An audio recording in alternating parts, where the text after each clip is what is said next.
दोस्तों, मैं फराज मलिक कुछ अजब गजब खबरों के साथ एक बार फिर आपके सामने हाजिर हूँ। कुछ ऐसी खबरें आपको दिखाऊंगा अपने नेताओं की, अपने देश के अधिकारियों की, जिसको देखने के बाद आप कहेंगे कि भाई ये क्या हो रहा है देश के अंदर। लेकिन इससे पहले एक बयान अमित शाह का आखिरकार हिजाब के ऊपर आ ही गया। काफ़ी सारे लोग इंतजार कर रहे थे कि अमित शाह हुए या प्रधानमंत्री मोदी जी हुए, कोई भी बड़ा मैटर देश के अंदर होता है तो इनकी तरफ से क्या जवाब आते हैं। कभी कोई जवाब तो आते नहीं है, लेकिन अब अमित शाह ने अपनी चुप्पी तोड़ी और कहा है कि सभी छात्रों को ड्रेस कोड या यूनिफॉर्म का पालन करना चाहिए। हालांकि उन्होंने ये भी कहा कि ये मेरा व्यक्तिगत विचार है कि सभी को ड्रेस कोड का और यूनिफॉर्म का पालन करना चाहिए। अदालत का फैसला आने पर उसे सभी को मानना चाहिए, चाहे अदालत हिजाब की इजाजत दे चाहे ना दे, जो भी फैसला आए उसको सभी को मानना चाहिए। यह बात कही है गृह मंत्री अमित शाह ने। हालांकि उन्होंने इस बात का कोई जिक्र नहीं किया कि इस तरीके से एक लड़की को वहां पर घेरा था या अल्लाह अकबर के नारे लगाए लड़की ने। इन सारी बातों पर कोई भी चर्चा नहीं हुई। बस ये कहा कि अदालत का जो भी फैसला आए वो सबको स्वीकारना चाहिए। अब जब अमित शाह की बात चल ही रही है तो इनका एक बयान आप लोगों को और सुनवा देता हूं, जो इन्होंने कल चुनावी रैली के दौरान दिया, जिसके बाद इनकी काफी ज्यादा मजाक भी बन गई। वीडियो आपको स्क्रीन पर नहीं दिखाऊंगा, बल्कि मैं आपको सुनवा देता हूं कि इन्होंने क्या कहा। वैसे इससे पहले भी अमित शाह की जुबान कई बार फिसली है, जिसके बाद मीम्स बन जाते हैं। देखिए उन्होंने क्या कहा, सुनिए।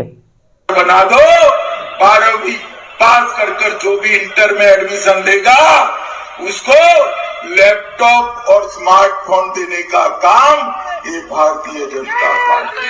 अमित शाह अपने बयान में कह रहे थे कि 12वीं पास करके जो भी इंटर में एडमिशन लेगा भारतीय जनता पार्टी उसको लैपटॉप देगी।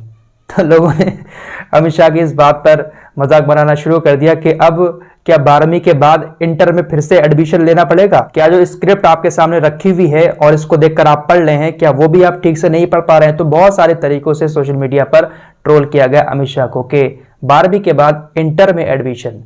आइए अब आपको प्रधानमंत्री मोदी जी का एक बयान सुनवाता हूं जो उन्होंने चुनावी रैली के दौरान दिया। इसके बाद एक और बल्ला कांड से जुड़ी खबर जरूर देखकर जाना, बड़ा मजे की खबर है। प्रधानमंत्री मोदी जी का यह बयान जब सामने आया तो उसके बाद फिर सोशल मीडिया पर लोगों ने सवाल पूछना शुरू कर दिए कि आखिर मोदी जी आपकी स्क्रिप्ट लिखता कौन है?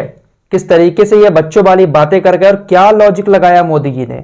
आपको पता है कि अहमदाबाद के अंदर जो ब्लास्ट हुए थे उसमें 38 लोगों को मौत की सजा सुनाई गई है और ये मुद्दा अब उत्तर प्रदेश के चुनाव में जोरों शोरों से उठाया जा रहा है बीजेपी पार्टी की तरफ से। तो इसी मुद्दे पर बोलते हुए प्रधानमंत्री मोदी जी क्या कह गए, जरा सुनिएगा। वीडियो स्क्रीन पर नहीं दिखाऊंगा, बल्कि मैं आपको सुनवा देता हूं, सुनिए। वो सारे के सारे बम धमाके उन्होंने बम साइकिल पे रखे हुए थे। अब देखिए, साइकिल पे बम रखे हुए थे और जहां लोग सब्जी वगैरह खरीदने के लिए आते हैं वहीं साइकिल पार्क करके चले गए थे और एक समय चारों तरफ ये साइकिलों पर रखे हुए बम धमाके फूटे। मैं हैरान हूं, ये साइकिल को उन्होंने क्यों पसंद की? शायद मतलब मोदी जी का लॉजिक देखिए। मोदी जी ने कहा कि अहमदाबाद के अंदर जो बम धमाके हुए थे तो वो सारे के सारे साइकिल के ऊपर बम वगैरह रखे हुए थे और भीड़ भाड़ वाली जगह में जाकर वो बम फूट गए। तो बोले मैं हैरान हूं कि आखिर आतंकवादियों ने साइकिल को ही क्यों चुना। मतलब इनका कहने का मकसद ये था कि साइकिल का अगर आप समर्थन करते हैं, साइकिल को चुनते हैं, तो देश के अंदर बम धमाके होंगे। लेकिन इसके बाद मोदी जी की जमकर क्लास लग गई कि मोदी जी, गरीबों का जो एक साधन है ना वो साइकिल ही है। साइकिल एक ऐसी सवारी है जिसको गरीब बड़ा शान से चलाता है। आप इस साइकिल को भी आतंकवाद से जोड़ दे रहे हैं। किस तरीके की बचकाना आप बात करके गए हैं। तो ये चल रहा है हमारे देश के अंदर राजनीति में, बड़े बड़े नेता इस तरीके के बयान दे रहे हैं। आइए अब आपको एक बड़े अधिकारी की भी खबर सुना देते हैं।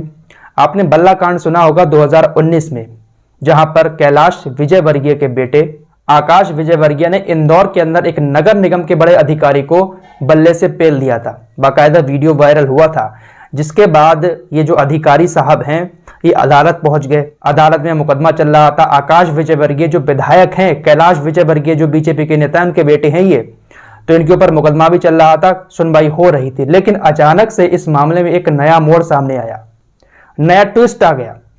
वो नया ट्विस्ट ये था कि जिन अधिकारी साहब ने शिकायत की थी और कोर्ट तक पहुंच गए थे विधायक बेटे के खिलाफ कि इन्होंने मेरे बल्ले से पिटाई की है, अचानक से अपने बयान से पलट जाते हैं। कहते हैं कि मुझे इस बात का पता ही नहीं है कि आखिर बल्ला मेरे मारा किसने पीछे। जब मेरा बल्ला पड़ा तो मैं मोबाइल पर बात कर रहा था, मैंने पीछे मुड़कर देखा तो आकाश विजयवर्गीय के हाथ में भी बल्ला था और 3-4 लोग और थे, उनके हाथ में भी बल्ला था। मुझे इस बात की कोई पक्की जानकारी नहीं है कि आखिर मेरे बल्ला मारा किसने था।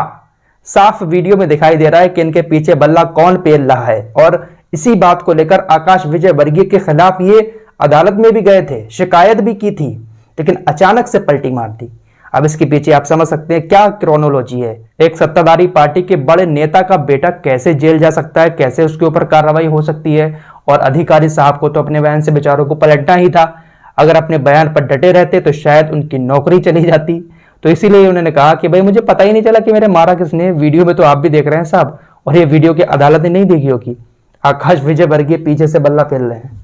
तो ये हो रहा है हमारे देश के अंदर। बड़े बड़े अधिकारी पढ़ लिख कर किस तरीके से अपने बयान से पलट जाते हैं बेचारे सिर्फ नौकरी की खातिर, और हमारे जो बड़े बड़े नेता हैं वो कैसे बचकाने बयान देते हैं। तो ये सब चल रहा है हमारे देश के अंदर फिलहाल। यही हमारे देश की राजनीति है और ऐसे ही चलती रहेगी। लेकिन आप लोग अपना भाईचारा हमेशा कायम रखें। मिलते हैं एक और नए वीडियो के साथ, तब तक के लिए अपना ख्याल रखें।